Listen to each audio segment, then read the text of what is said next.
right, welcome to the Ergogenic Podcast. You're here with your host, James. This episode, we have a very special guest for you guys, the one, the only, Vince Del Monte here. So, Vince, thank you for being on the show. Thank you so much for having me. I'm excited to be here. Great. So what we'd like to do is first ask you about, how you got into the fitness industry, how you broke into it, a little introduction about yourself. So my father was a long-distance runner, so he introduced my brothers and I to the world of long-distance running at a very early age, and that's where I earned my nickname Skinny Vinny, and I got very good at running. I pretty much found my identity in running. Became pretty good in high school and university. In high school, I also got into triathlon. I competed at the national level, went to the world championships. I had a lot of success with triathlon, and my whole world was endurance sport. So if I could have made my skinny genetics any worse, I certainly did with over 10 years of endurance sport. At the University of Western, I got a degree in exercise science, and like all students, you have to figure out what you want to do with yourself after university. And my intention was to be a high school phys ed teacher. That was the only thing I could see myself doing.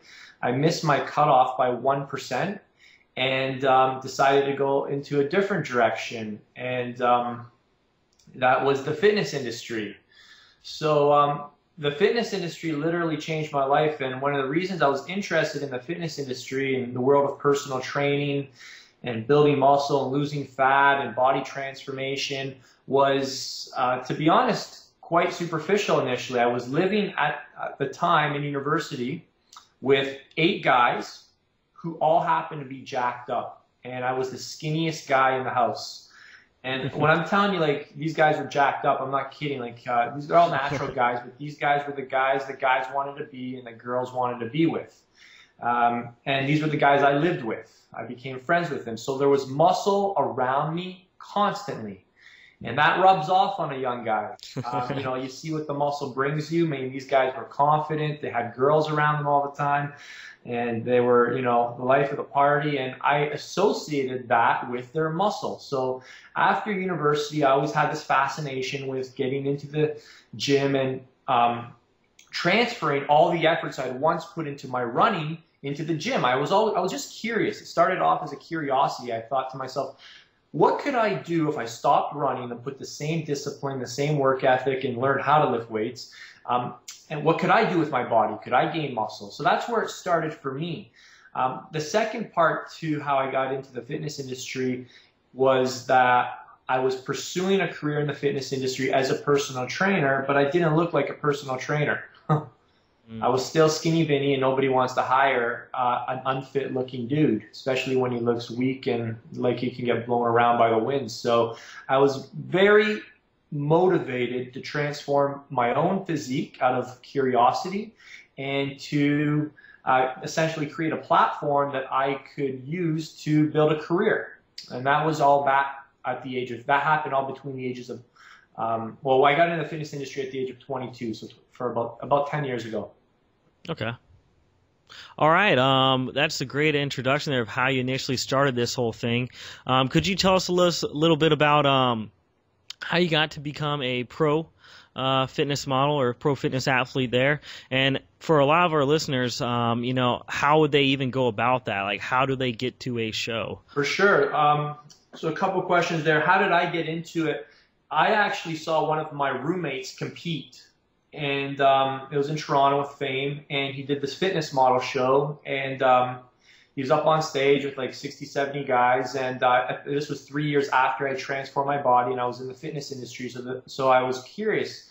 As a former athlete, you always get the competition bug, and I thought to myself, what's the point of lifting these weights if I'm not, it's nice to go to the gym, but at the heart, I'm an athlete, so I saw my friend compete. That kind of sparked the bug, and I competed the next year in the same show. And for guys who are interested in competing, I'll be honest, there's nothing to it. I mean, it's really just finding an organization that's close to where you live, going to their website, signing up, and booking the date, ensuring you give yourself enough time to prep. The first few shows I did them about 90% on my own. I didn't have a coach. I didn't have a really good coach until when I got my pro card, go figure. And that's how I got into the fitness modeling. So for me, I use the fitness shows as a way to be honest, improve my business. I wanted an awesome set of before and after pictures because I was warned with these fitness shows. I mean, every guy I talked to was disappointed after they did the show, despite looking amazing. Every guy, I mean, I'm telling you, if you go to a fitness show, everybody's a crybaby after the show. Everybody thinks they should have won. Everybody says that there was politics. Everybody says the show was rigged.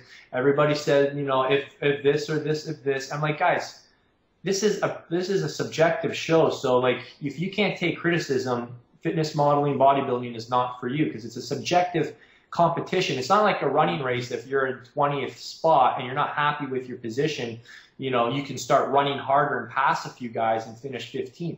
If the judges don't like you, that's it. Tough luck. You know, it doesn't matter. You know, fitness modeling especially because it's pretty much I mean, the best looking face and the best looking abs wins. Nobody's ever lost a fitness model show for small calves. You know, or small legs, as a matter of fact. So fitness modeling is all about having a good looking face and great abs. It's an ab show. So, you know, I mean, you'll see guys with shredded abs, but they're not that great looking and they don't place well. So it's like, you just kind of have to know what you're getting into. You know, bodybuilding, I mean, you could be an ugly dude, but you're the most jacked up guy on stage and you win the show because they're not judging your face, they're judging your body parts. Or some, you know, so fitness modeling, it is what it is. I encourage people, if they want to do it, to watch a few shows, to watch. I mean, you just go on YouTube and, you know, Google search or YouTube search WBFF World Fitness Model Championships, and there'll be a ton of videos. And you can see what you got to do on stage because most guys have great physiques, but they don't know how to show them. And that was something really new to me. It's one thing to pose and look good in front of the mirror with your iPhone and post it on Facebook. It's a completely other thing to be able to go on stage, hold your body in a way that accentuates all your definition, yet it doesn't look like you're trying. It looks like you're, you know, in a club, strolling around, the coolest cat in the bar, and every single muscle in your body is popping, but it doesn't even look like you're trying. You're smiling, you're having a good time, and those are the guys that win the show. So if you truly want to get good at the fitness modeling, if you want to get your pro card, you gotta be prepared to learn all that. And I'll be frank, I hate that stuff. The posing, you know, walking around the stage, holding those, you know, silly quarter turns. It's just not me. And if you watch, now that you've heard this interview, you can probably see, yeah, Vince doesn't look fully comfortable. So the guys that do it flawlessly, I mean, it really is, I mean, just lots and lots and lots of practice. And if you're not prepared to do that, don't expect to do well in the fitness model shows. You'll have a great set of pictures, no doubt, and all your friends will say, you should have won, but you didn't do what they're actually looking for as well. So it's not just a physique show, it's a modeling show. So there you go. Thanks. I think a lot of those aspects you touched on, like the you know, the preparation, the posing, holding those positions, are things that people don't think about when they think about, you know, shows like that, like all that background work. So that gives our listeners a lot of good background info to get into it, and some great info right there. Could you tell us a little bit about the training principles that you live by as a coach? When you train someone, what kind of underlying things do you fundamentally have in those programs? Well, the first thing by far is tension. Learning how to create tension within a muscle. My business partner, my coach, IFB Pro Ben Pikowski, and I, we always say it doesn't matter how many reps you can do if they all suck. So when it comes to hypertrophy, we'll talk about hypertrophy, tension is the language you must speak when you lift. Another way to phrase this is control is the currency of growth. So if you can't control the weights, you have zero business touching those weights. So you have to learn how to create maximum tension in your muscles. One of the first things I teach students, and we teach this in all of our programs, is how to create tension before you even initiate any movement. So when you're at the gym tomorrow, think about creating tension in your lats before you start pulling down.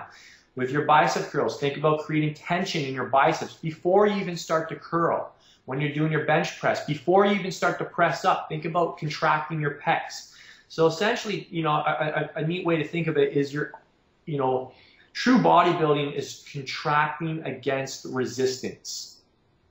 As opposed to what most guys do when they go to the gym, I call it ego building, not bodybuilding. And they're weightlifters, and they're lifting weight. They're not building their body, and they're just concerned, maybe not consciously, but maybe because from what they've seen other people do on horrendous YouTube videos or in the magazines or whatever it is, lift like what I call football players. Most guys lift like football players. They just focus on moving the weight from point A to point B. There's no they're not aware of the function of the muscle they're training, so they don't know how to get it into a maximally short and a maximally lengthened position.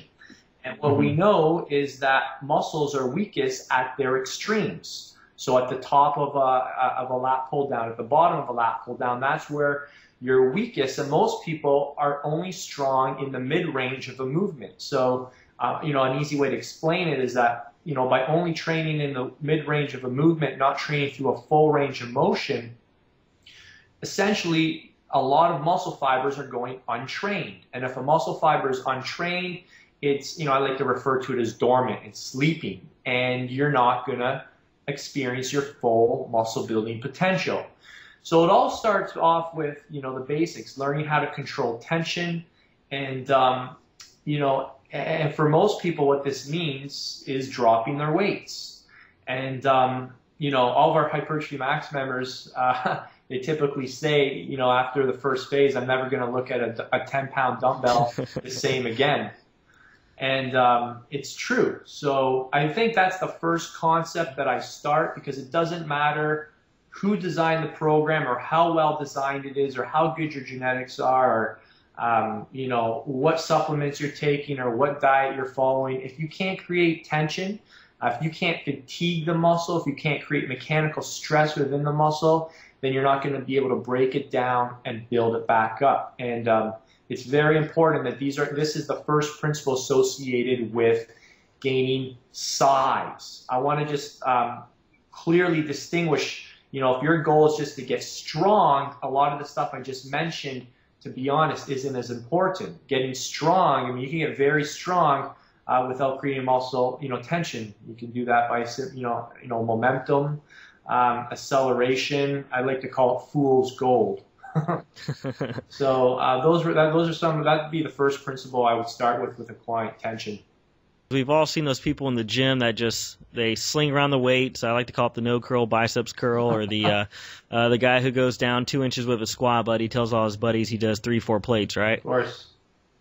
So that's a very important point there with tension, time under tension, right? And also, too, you probably have to check your ego at the door, like you're saying, because if you're going a little bit slower on that concentric and eccentric, you probably won't be able to do as much weight, right? Mm-hmm. Yeah, that's a good point, too. Research shows that the majority of muscle damage occurs during the eccentric movement. And a little simple tip, without getting too complicated with tempos here, but as a general rule of thumb, the eccentric portion of your movement should be slower than your concentric. So if it's taking 1 to 2 seconds to lift the weight, it should be taking at least 3 to 4 seconds to lower the weight. And typically what happens is if you're not following a tempo, a lifting speed like that, your body will figure out how to get the weight up.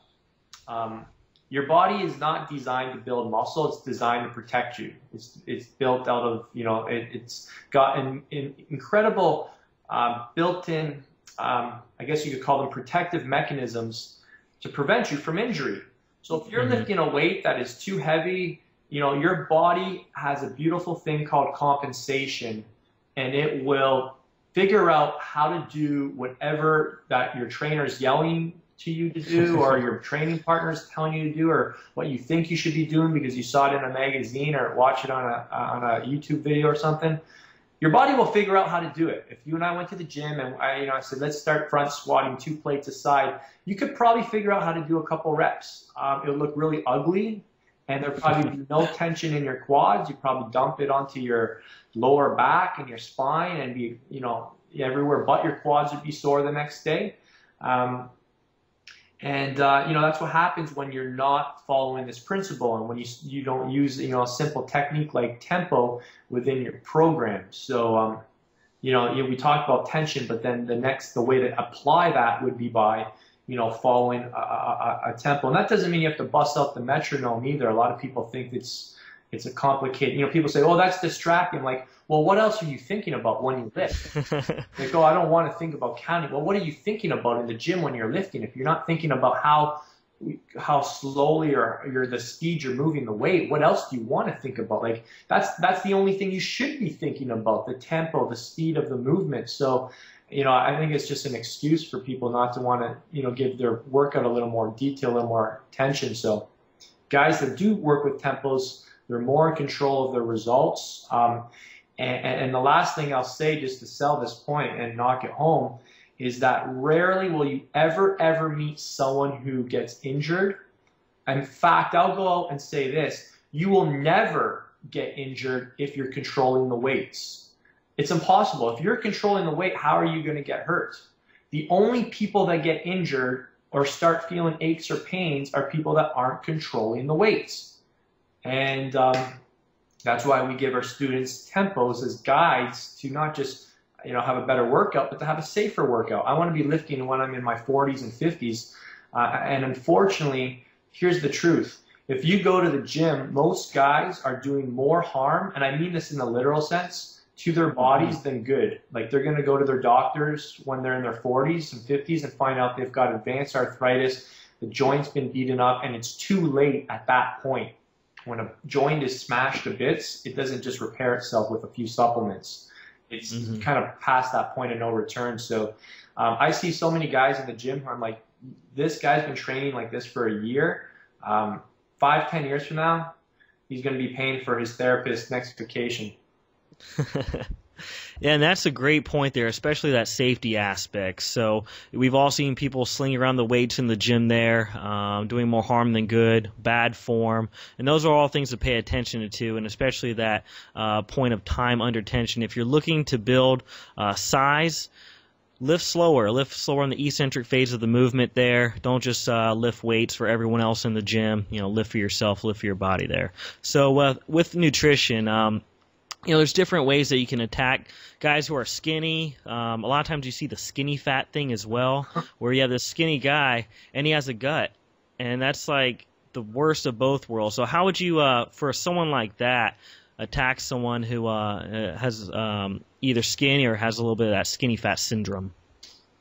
All right, so I want to get people to start thinking a little beyond the calorie model, because I mean, we could do a whole call on this, but I'm a firm believer that the whole calorie model is flawed. It's not where your focus should be. Calories are not created equal. It's not a fact. It's not a function. I will repeat, it is not a function of calories in versus calories out. It goes far beyond that. Hormones is what you want to focus on. And how do we focus on hormones without, you know, getting our blood work done every, you know, few weeks? Well, the way we can do it is by focusing on the quality of our food before we start focusing on the quantity of our food. So, you know, one of the first things I like to teach, you know, students is to distinguish between whole foods, or I guess we could just call them foods, and food products. Sorry, buddy. No worries. So food products are things that were found, or sort of that things that were created in, I guess you could say, a laboratory. They were artificially made with a variety of things by geneticists or whoever, and they weren't things you would, you know, caveman would have eaten. Actually, they probably would have, but they weren't around, so they couldn't have. On the flip side, food is something you would find in the wild, so stuff that you could hunt and gather. So this would be essentially the caveman diet. So I'm a big believer in starting off by understanding that your diet should be comprised of primarily 90% food. It's an incredible concept, eh? Food products. So we start off with very basic principles of, you know, staying in the perimeter of the grocery store and focusing on foods that haven't been, genetically modified, because, somebody's trying to make more money, so they, compromise the quality of the food with antibiotics and who knows what else. So I think that's where guys need to start. Where's my food coming from? Are the food choices I'm taking in, can I improve them?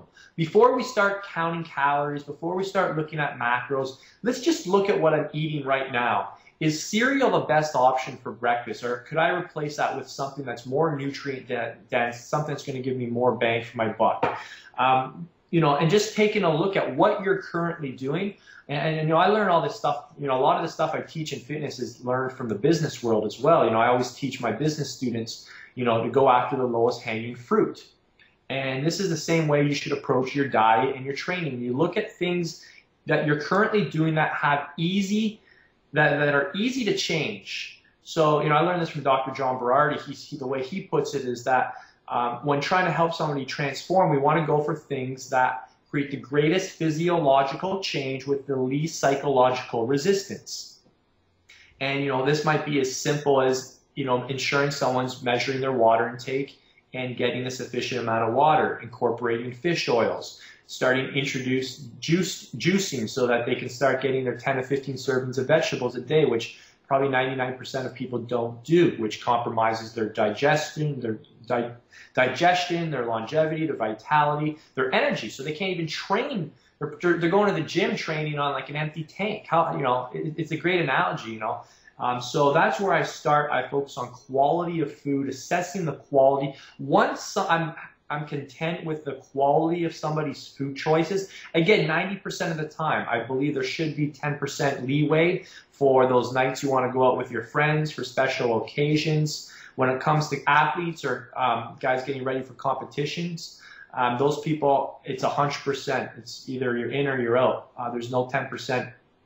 And it's easy for athletes because they're so committed. But for general people, for most of the year, 90% compliancy will get you incredible results.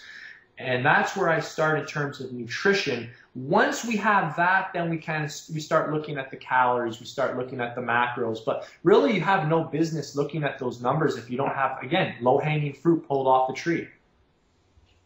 Okay, so you first focus on that quality aspect of the food. So you go after, how many fruits and veggies the person's getting in, the quality of the lean meats, what kind of protein they're getting in, making sure they're getting those essential nutrients, omega-3s, and all that. And then you go for that total calorie, bulking, cutting calorie amount. Yeah. So you asked me about the skinny guy. You asked me about the skinny fat guy. So I believe that someone's going to, again, remember we talked about health at the start. Your body has no interest in building muscle or losing fat. That's your goal.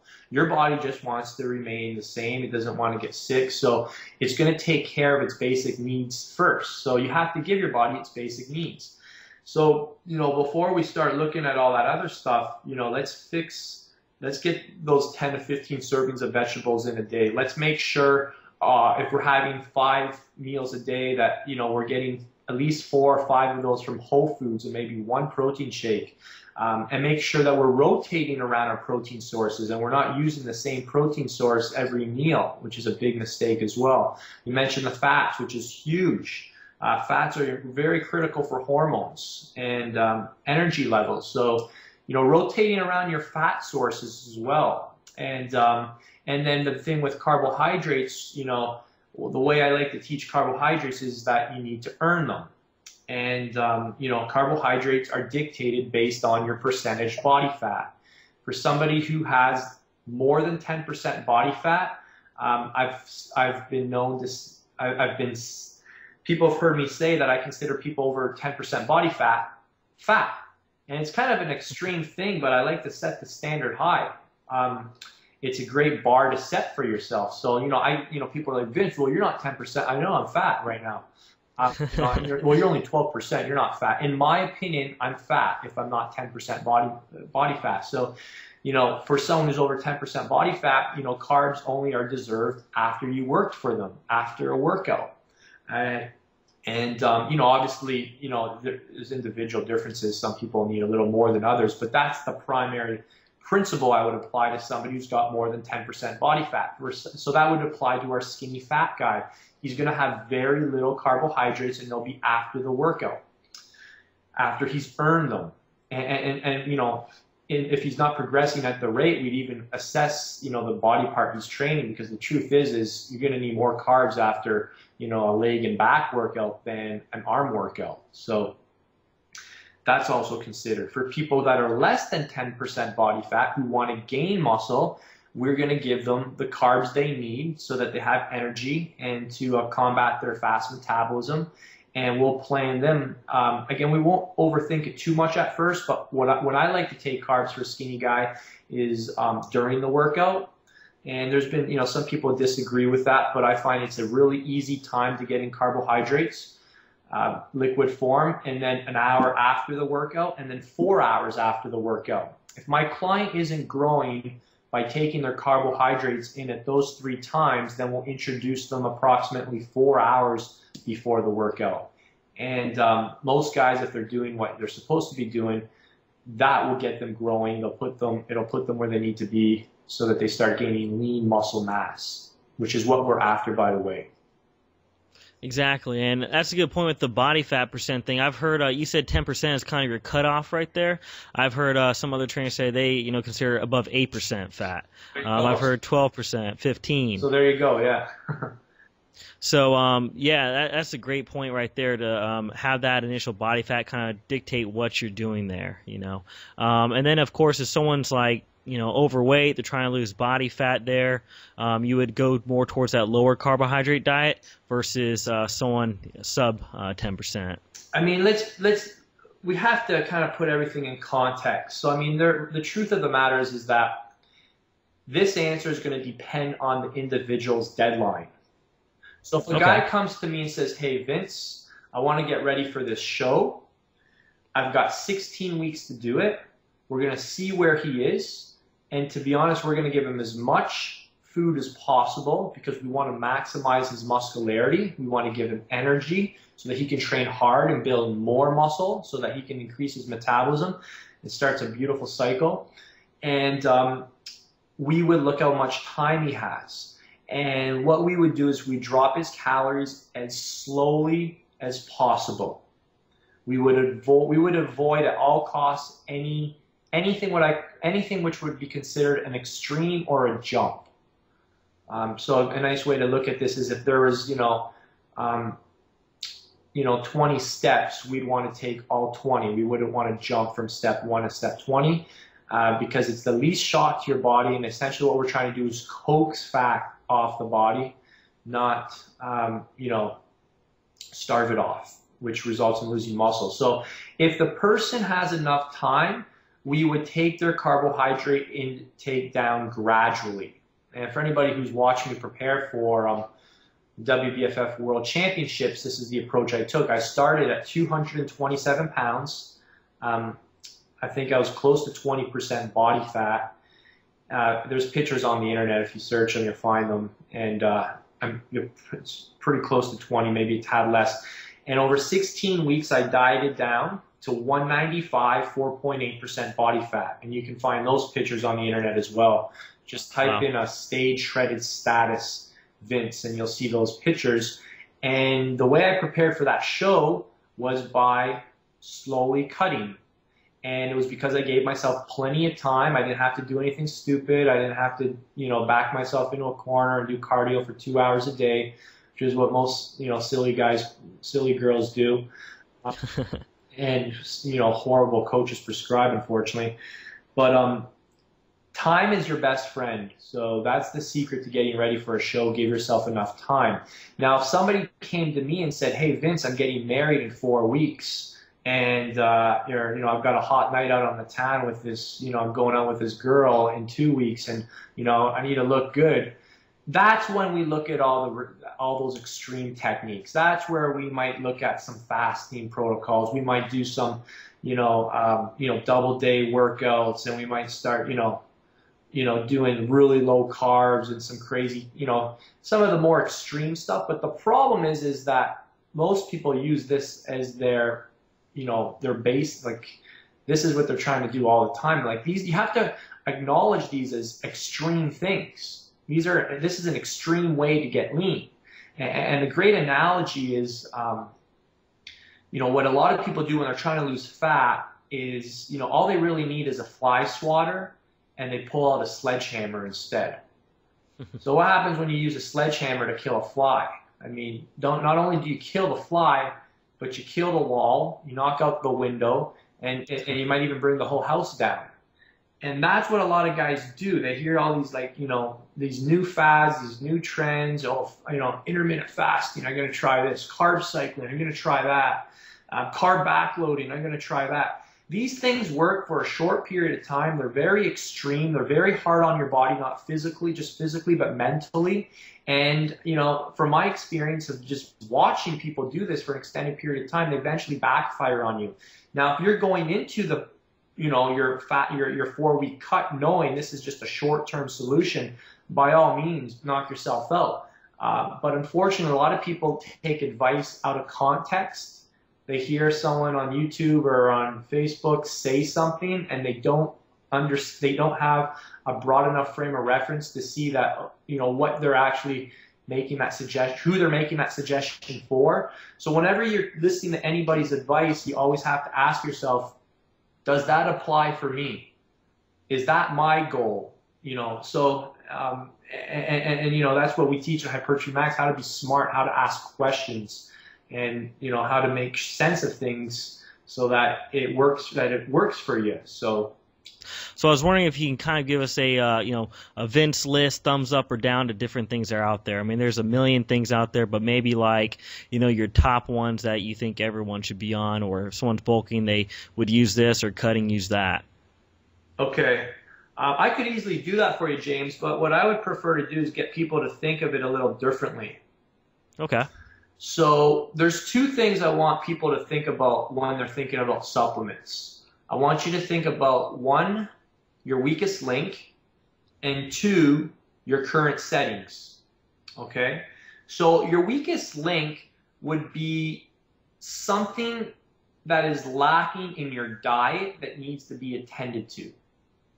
All right? So if I had a client that came to me and they're they're getting 200 grams of protein in a day, but they weren't, and let's say they had a protein shake to help them get that 200 grams, but they weren't getting any greens, and let's say this person was on a budget, I would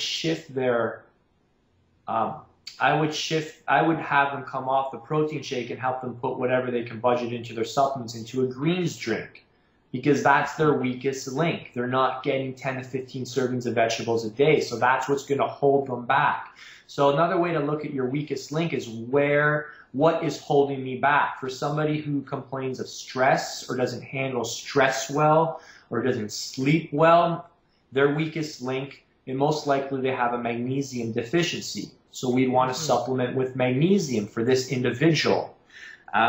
Somebody who doesn't consume any beef or dairy, we might have them take some CLA to improve their fatty acid profile.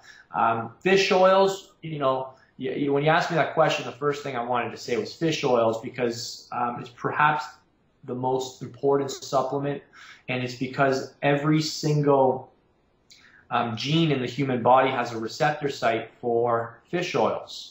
So that's why when you read research on them, they're linked to practically every single disease, and they're associated with so many benefits. So, two things off the top of my head again, I always look at this as a health thing. Like, if you're not healthy, you're not going to build muscle, because a healthy person can't build muscle. It's just focusing on its health first. So, I would look at an individual's greens intake, and I would look at an individual's fish oil intake. I would start there before we start looking at anything else.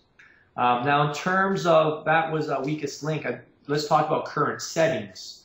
So current settings is going to be determined by, let's keep it really simple. So somebody who lives in Canada where it's cold quite a few months of the year versus somebody who lives in Florida where it's really warm most of the year, the person living in Florida is probably going to struggle more with maintaining their hydration levels, specifically around a workout. So that person may want to supplement with their electrolytes. Now, electrolytes is great for everybody, but they may want to push that closer to the top of their list, because when your muscles are dehydrated, you can't build muscle. When your muscles are dehydrated, you can't burn fat. When your muscles are dehydrated, you're 10 to 20% weaker. So that's critical, or else you're just wasting your time in the gym, or you're not at least investing your time in the gym. So as opposed to somebody who's, in cooler climate all year, electrolytes might not be at the top of their supplement needs. So that's how I look at current settings. And then, we take a look at all sorts of factors. For somebody who's, in a caloric deficit, training twice a day, they would benefit from branched chain amino acids because they're breaking down so much muscle tissue, and they need BCAAs to help stimulate protein, rebuild that muscle tissue to break down. So, that person may benefit. We look at all sorts of individual factors. And lastly, a little term that I just came up with this whole big fad on, if it fits your macros, is I've come up with IIFYB, if it fits your budget.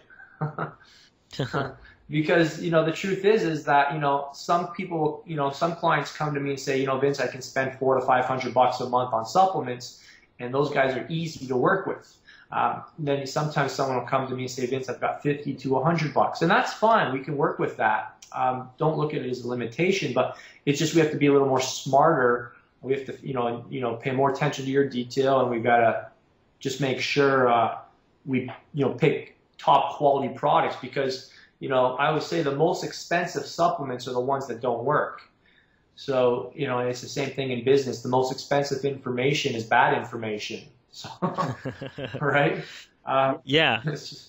So those are some of my thoughts on supplements. I could give you a laundry list of supplements I personally use and why I use them. But when it comes to that topic, I really try to individualize it for the person based on those three things: their budget, their weakest link, and their current settings. So we've hit on, training, nutrition, supplementation.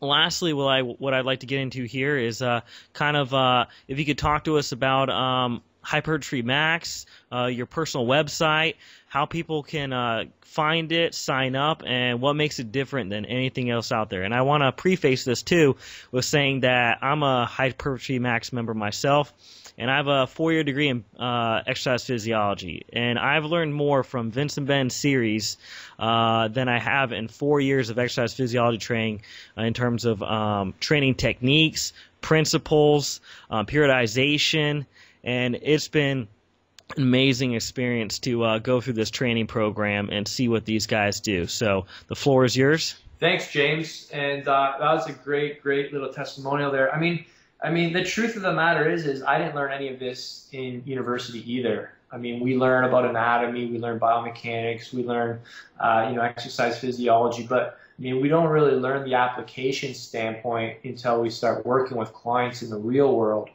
and actually start seeing how this plays out.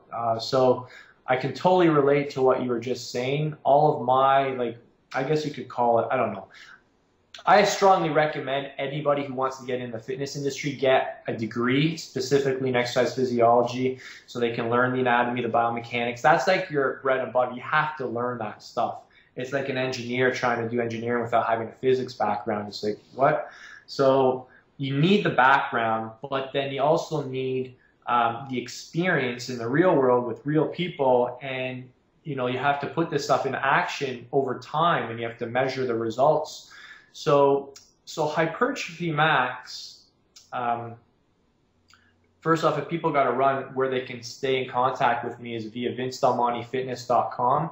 Just join my free newsletter. Go to vincedelmontefitness.com. There's a few free offers floating around on the site. Just pop your email in, and that's the way you can stay in contact with everything that I do. My Facebook fan page is quite active, and so is my YouTube channel, so you're always free to go there.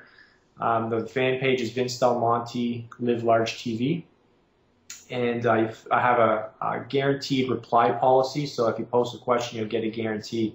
Same thing on my YouTube channel. I have a team that helps me. I don't do that all myself, just so you guys know. So where were we? Hypertrophy MAX. So yes, Hypertrophy MAX is a 12-month periodized muscle building program. It's curriculum based, which means everybody starts on phase 1. So it's 12 individual muscle building workouts spread out over 12 months, and they're all based on the previous phase. So first, a couple of things on how this is different. What do most guys do? They get a 4-week program, a 6-week program, and there's nothing wrong with that. But what most programs lack is what I call continuity. There's no progression from phase to phase. What they did this month really doesn't matter because it's not connected to what you did last month. So there's no build-up. There's no progression. Is where, an athlete who wants to peak at the Olympics, he wants to run a certain time on a certain date, and knowing how fast he has to run that, he has to design his workouts in a way that prepares him to run that fast on a certain day, 4 years from now, 2 years from now. But it all starts out by knowing where you want to be in 12 months from now. So Hypertrophy MAX, where where the first difference is that it's a 12-month program. You're signing up for 12 months worth of workouts that are periodized, that are structured, that are planned, that are built from phase to phase. You can't just pop in and start on phase 6 or 12. You have to start, you get your ass kicked literally if you jump forward. You have to start on phase 1 because it's an escalate, it's like an escalator.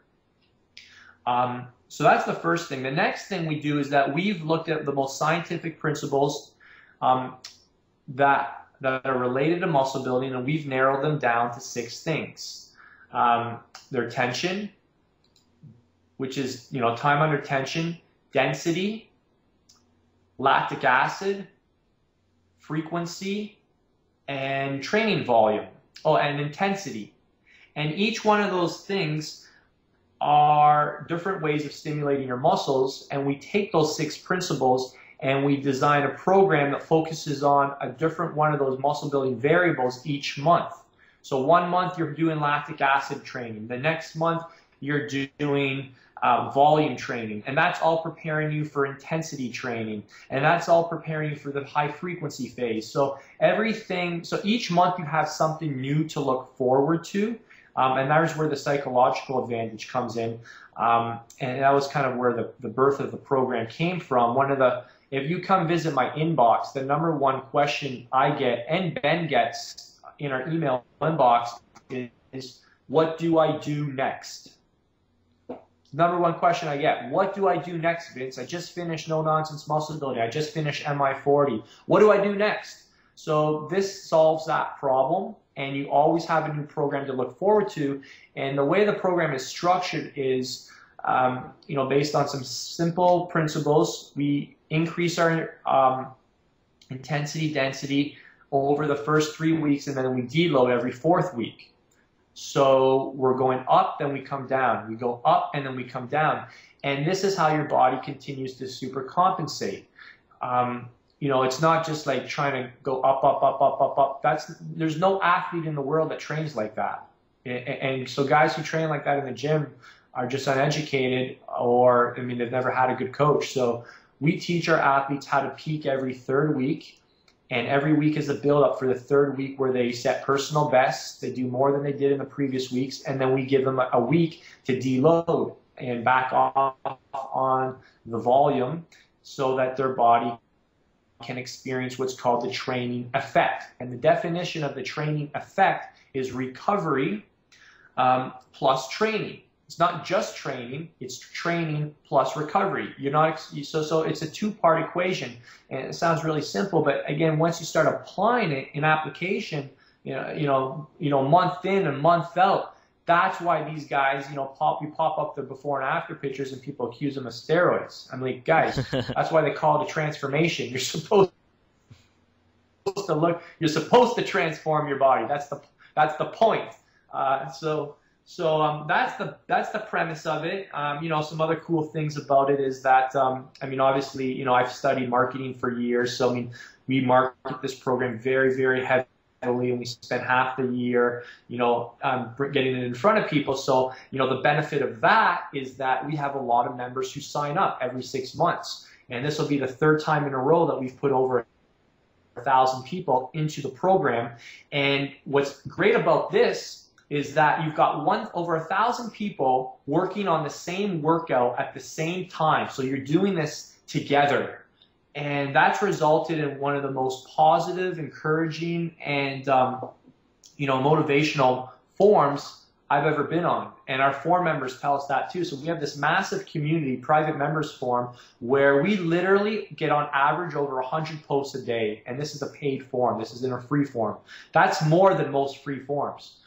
And it's because people are helping each other. We have a zero tolerance policy for trolling or know-it-alls or negativity. We don't allow any discussion on steroids in there, and we don't allow any swearing either. So it's a family-friendly environment. People love it.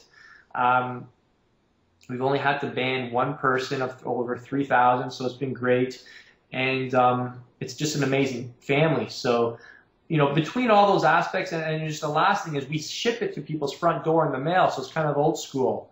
You won't be able to download. You can't find this on the internet. I hate online piracy. So, the only people who have access to this program are people that are serious and who value it and pay for it. And it's how we protect the brand. And it's, it protects the members' investment as well. It's no fair. I mean, you spent your hard-earned money on that program, James. You don't want to see some guy downloading it. So we keep the program hard copy, so it gets shipped to your front door. And guys like that. They get something new shipped to their front door every month. It comes with a 4-hour DVD, 2 to 4 hours. And I mean, obviously, Ben is a genius. For anybody who's ever followed his work, watched any of his videos, his YouTube stuff, followed his Facebook posts. I mean, he's earned the name, the thinking man's bodybuilder. And he's just the most intelligent guy I've met. For those who don't know, I hired him. That's how our relationship began formally. He was my coach. He helped me get my pro card.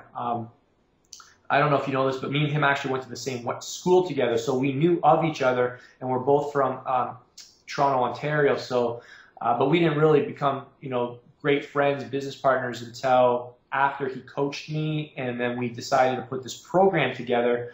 Because, after I worked with Ben, I'm like, dude, man, you've got to get these workouts out to the world, man. Like, this is like nothing else that's out there. And people don't spend $1,200 a year if it's crap. So, we've got people paying $97 a month if they're doing the pay by, month to month, and we have an 86% retention rate. What that means is that on average, over the 12 months, people stick for 9 months. I mean, for those who follow the online business world, people know that you're lucky to have a retention rate of maybe 3 or 4 months for like a $20 a month program. So, I mean, I'm tooting my own horn here, but it's something that we're both very, very proud of, and we've busted our butts to create, and we protect like it's our, our family. So, that's Hypertrophy MAX for you, man. I could talk all day, but I'll shut up now. And that's some awesome stuff right there with the different principles you just went to at the program. I'm actually currently on month 11 right here for our viewers. So we got the DVD right here. We got the Max. Why did you tell them instead of them hearing from the horse's mouth? Phase 1 kicked my butt, so that's the first thing I'll start off with there. Went to the gym, and we're doing some leg abduction exercises first off there. And you never train a lot of the muscle groups in that Phase 1 were like muscle groups you never train, guys. So if you're listening to this, like those the good girl, bad girl machine in the gym, you're training those muscle groups right there, and it will kick your butt. The first month I was like, you're kind of looking at the workout like, okay, that's not too bad. You get in the gym and you do it, and I was just exhausted. And it really shows you those different muscle groups that you don't normally train doing, a guy's workout. Bench press, squats and deads, and some curls for the girls, and they call it a day. You target the muscle groups that you don't normally hit. It's a great workout. I am blasted by the time the workout is done, and it is unlike anything I've ever tried out there. I've tried so many you can find online for free in magazines, pro athlete, pro bodybuilder workouts that, don't really have that long 12-month term you're just talking about. So you guys have that program that's each month focusing on a different model or aspect of hypertrophy. And each month you're getting a new DVD, new magazine that highlights, you know, 1 month you're going to focus on, week to week what you're doing, and it even gives you a calendar in there of what days, you know, how they're laid out, and some great, you know, inside the mindset stories there, and a whole bunch of different other nutrition factors, and plus the supportive community. So that's a big point you brought up there with like the forum you guys have. Like you can go there and you respond, Ben responds, community members respond, and having that support is what really separates the program, I think, too. Like, if you buy someone else's program, you're just getting the program and you're alone. Yeah. Whereas with Hypertrophy Max, you're there with thousands of other members. And then plus, too, you guys respond. You just talked about you always reply. That's your policy there. And who else is going to do that for you? You know, a lot of other coaches out there won't do that. Yeah, I actually got the whole thing here. I wouldn't have. I literally had it sitting right beside me. So that's. You see that, man? Yeah, we can see it. Yeah. So I mean, there's the binder. You know, by the end of the year, this is what you'll own. You'll have literally all 12 phases. So I mean, it's a 24-page manual plus the DVD. But you probably can't see that there. Anyways. Yeah, they can check it out themselves. But I mean, we're pretty proud of it because, you know, there's a lot of content in the magazine every month, and it's all related to the specific phase you're on. And, you know, we got a great team that designs this. So, I mean, we're sending you a professional looking product every month. So, I mean, you'll see this is our passion. This is our life, man. So you can see it poured into the product. So, anyways, enough on Hypertrophy Max. All right. So yeah, guys, if you're interested there, check out Hypertrophy Max. Is the website hypertrophymax.com? Yeah, if they might. I mean, I don't know when you're uploading this here, James, but June 30th, the doors will officially be closed. We ship everybody's phase 1 packages on July 1st, and then we'll reopen December the 18th. 2013. We open up every June and every December for 4 days, and then sometimes we extend it for a little bit for stragglers. But that's it. So if you're listening to this call after June 30th, just join my newsletter, and then you'll get notified when we reopen it. So hopefully they make it in on time. Definitely, guys. If you're listening to this, get into this program before it closes, because I really cannot tell you guys again how much this program is awesome, how great it is there. And this is coming from a guy with a 4-year degree in exercise physiology. That's cool. I'm also, what was that, Vince? I just said that's cool. Oh, yeah, and that background, too. Vince has a degree in kinesiology. I'm physiology. I'm a Cooper Institute certified personal trainer. Also work as a biomedical physiologist at a clinic, managing hypobaric chamber flights there. So you're getting some great background information, great recommendations in that program. So lastly, Vince, is there anything that you like to, anything else you'd like to say, closing comments here before we end this interview? Thank you for having me, James. This has been a great call, great questions. You know, I just finish how I always finish. I always encourage people to, attach a deadline to your goal. Goals without deadlines are dreams. So if you want to get serious, you got to give yourself a deadline. And, I'm just basically a byproduct of the top 5 people I've been hanging around the most for the past, 20, 30 years. So I want to encourage everybody listening to ask yourself, who are the 5 people I hang around the most? And most likely you'll resemble an average of those 5 people, not just physically, but intellectually, spiritually, relationally, financially, in every aspect of your life. So if you're not happy with where you are, you need to get around a better top 5. Hear what I'm saying? So, my dad used to always tell me, show me your friends and I'll show you your future. And there's so much truth in that one statement. And the only reason that I've become successful in my fitness and my business and my personal life is because I constantly seek out people that are smarter than me, mentors, coaches. Sometimes they're free, but oftentimes you got to pay to play. Some of my best coaches were people that literally I had to go into debt for when I wasn't even making any money. True stories. I can tell you, that's a whole nother call. But it was because coaches shortcut your success. and I don't believe you need to learn from your own mistakes. I believe you can learn from other people's mistakes, right? So, exactly. I'm all about making the most in the least amount of time, and maximizing my time and my efforts in the gym with the least amount of time. So I'm always looking for shortcuts in that aspect, and I encourage people to do that. If you're not plugged into a community that's growing, I would say if you're not growing, you're dying. There's no such thing as maintenance, people. So you've got either two modes in life: you're growing or you're dying. So if you're not growing, then get around people that are, and this applies to all areas of life, just not your physical. So if hypertrophy is your goal, we've got that already covered. So come join us. We'd love to have you. We'll make you family, and you'll experience incredible gains. So I think that's it. Well, thanks, Vince. Hopefully we can get you on here in a little bit, maybe a few weeks down the road again here, and maybe even Ben Pakulski you'd like to get on. I'm sure our listeners would love that. Oh, and maybe get Ben on for sure.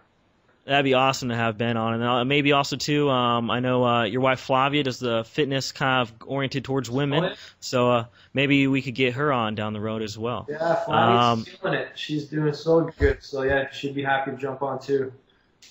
And that'd be awesome. And that last point you brought about mindset is huge, because if you have that on point, that drive, it filters onto your fitness, but also to your business, your lifestyle, your relationships, friendships, and all those different aspects of life. So that's some great ending information right there from Vince, guys. So again, thanks for coming on our show, the Ergogenic Podcast here, Vince. Thank you. And our listeners, if you're listening to this, please go check out the links Vince just talked about here, and give them a look-see there. And thanks for listening, guys. We'll see you next episode. Peace out.